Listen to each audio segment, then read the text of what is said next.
કોને ઓટલો ને રોટલો મળે? જે સર્જક હોય. કુંભારને ઘરે કુંતી ત્યાં હતા, પાંડવો અહીંયા આવેલા ગુપ્ત વેશે અને કુંભારને ઘરે ઉતરેલા. પાંડવો આવે છે અને મને આમ કુંભારનું ઘર ભગતનું ઘર ગણાય, ભગતનું ખોટું ગણાય ચોક્કસ. હૈદરાબાદના એક કુંભારની વાત છે, મેં તમને ક્યારેક સંભળાવી છે. એક કુંભાર હતા, ગોરા સાહેબ, પ્રજાપતિ કુંભારનું. નાત જાતની વાત નથી કરતો, પણ જેના કંઈક ખાનદાની છે, જેને ઘરે સાધુઓ ઉતારા કરતા હોય, એનો કોઈ પણ સાધુ શું કોઈ પણ આવે, કોઈ ઉતારો ન આપે, કુંભારને ઘરે આવી જાય. અને કુંભારના ઘરે બહુ ચોખ્ખા હોય, બહુ ચોખ્ખા. એ માટીને એવી એવી એવી કોમળ બનાવે ને સાહેબ, માટીને ત્યારે ઘાટ ગળાય. એના ઘર બહુ ઉજળા હોય. અને આપણે ત્યાં લગ્ન થાય ત્યારે ચાકડાની પૂજન કર્યા વગર કોઈ પરણતા નથી. ચાકડો પૂજવા કુંભારને ઘરે ઢોલ વગાડતા વગાડતા. આ કેવા, જેને સમાજ નાના ગણે એનું કેટલું મોટું સન્માન છે. આપણે ત્યાં કાન ફૂંકાવ્યા વગર કોઈ દિવસ લગ્ન નહોતા થતા. આ ઘણા નુગરા પરણી ગયા ને એનું કઈ મેળ બેસતો નથી. કાન ફૂંકાવ્યા વગર સાધુ બ્રાહ્મણ પાસે કોઈ કંઠી બનાવે પછી લગ્ન થતા હતા, એવો નિયમ હતો.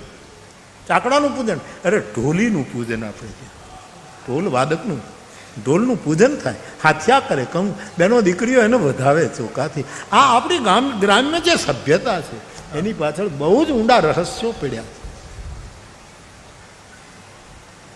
તો કુંભારનો, હૈદરાબાદનો એક કુંભાર, એ ત્યાંનો એ જાતિનો કુંભાર, એનો પ્રસંગ છે સાહેબ.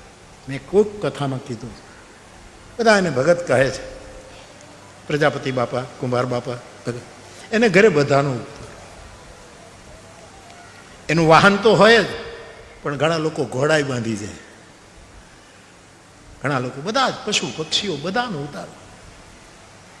કુંભારે ઘડેલા માટલાની ઠીબડીઓમાં પાણી નાખ્યું હોય, એ લટકતી હોય ને એમાં ચકલાઓ પાણી પીતા હોય. નાનામાં નાના કીડી કણ હાથીને હારો સૌનું જાય મળી. આવા ઉતારો પ્રજાપતિઓનો. અમારા ગામમાં બોઘો કુંભાર હતો. મુસલમાન ભાઈઓ જે શેરીમાં અમારે ત્યાં રહે છે ત્યાં અમુક લાડવા કુંભારના ઘર છે હજી પણ, અને મુસ્લિમ ભાઈઓની શેરી. આ બાજુ બ્રાહ્મણનું ફળિયું, પછી આગળ જાઓ એટલે હું એમાં બહુ ફેર્યો. એમાં બોઘાભાઈ નામનો કુંભાર હતા.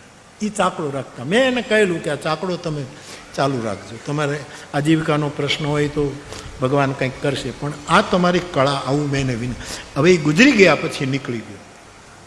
સુભાષભાઈ, હું એ કુંભારને ઘરે બેસવા જતો નાનપણ. એ પછી મને પૂછે, બાપુ કાંઈ ઉતારી દઉં? ત્યારે હું કહેતો કે 3 વસ્તુ ઉતારી દો, એક તાવડી, એક નળિયા અને બીજો દીવડો. સાધુ બીજું શું માંગે? એને તાવડી જોઈએ કારણ કે બીજાને રોટલા ખવડાવવાનું, એને નળિયા જોઈએ ભલે ઉલટા સુલટા હોય પણ કોઈના ઘરમાં ચૂવા ન પડે એટલે નળિયા માંગે, અને કોઈ દીવા માટે એક દીપકો. આ 3 વસ્તુ એની પાસે ગળાવતો તો આ મારા અનુભવ. અને બિલકુલ અત્યારે તો હવે ઇલેક્ટ્રિક ચાકડા આવી ગયા છે. આ મારી વાતો સાંભળીને મારે અમુક જે કુંભાર ભાઈઓ મારા રામાયણના સમર્પિત છે એ લોકો ઇલેક્ટ્રિસિટીનું મશીન લઈને આવ્યા અને મારી સામે એનો ચાકડો કર્યો. એ હતું બહુ સરસ, પણ જામ્યું નહીં. ઓલી જે લાકડા લઈને જે એ જ કેળવેલી માટી હોય સાહેબ, એમાં જરાક કણી આવી જાય તો પાણી ચૂવે ગળામાંથી. કેવી ઝીણવટ હશે કે જરાય કાણ ચૂવે. અને કેટલી તપસ્યામાંથી કુંભારનું સર્જન બહાર નીકળે. માટી ખોદાય, એનું પેલું થાય, કચરાય, એને ગળાય, એને આટલું બધું પેલું કરે, અને પછી એના પીંડા થાય, ચાકડે ચડાવે, એને ગોળ ગોળ ફેરવે, અને પછી અંદર એક હાથ નાખે, એને અંદરનું પેટાળ તપાસે. જેમ હિરણ્યકશિપુના છાતી ચીરી અને મારા નૃસિંગે એનું પેટાળ તપાવ્યું. વૈસા હતો એની છાતી અંદરથી.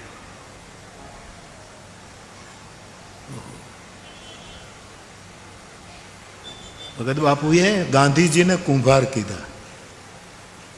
આખા દેશના ડાયા, હળવો ફેરવજે તારો આ જૂનો ચાકડો. ગાંધીજીને કુંભાર કહે, કાગબાપુએ એને બહુ સરસ વાત કરી કે તું માટલી બધું ઘડજે, આ ઘડજે, રાતની આંખ્યું કોડિયા ન રહી જાય, આ બધું ભગત બાપુએ લખ્યું. પછી બહુ સરસ કીધું, આઝાદીનો સમય, અને ગાંધીજીને કહે કે એનો નિભાડો બહુ દૂર રાખજે. એટલે નિભાડો દિલ્હી રાખવામાં આવ્યો. નિભાડો બહુ દૂર રાખજે, જે હળગ્યા કરે ત્યાં. આવો એક સંકેત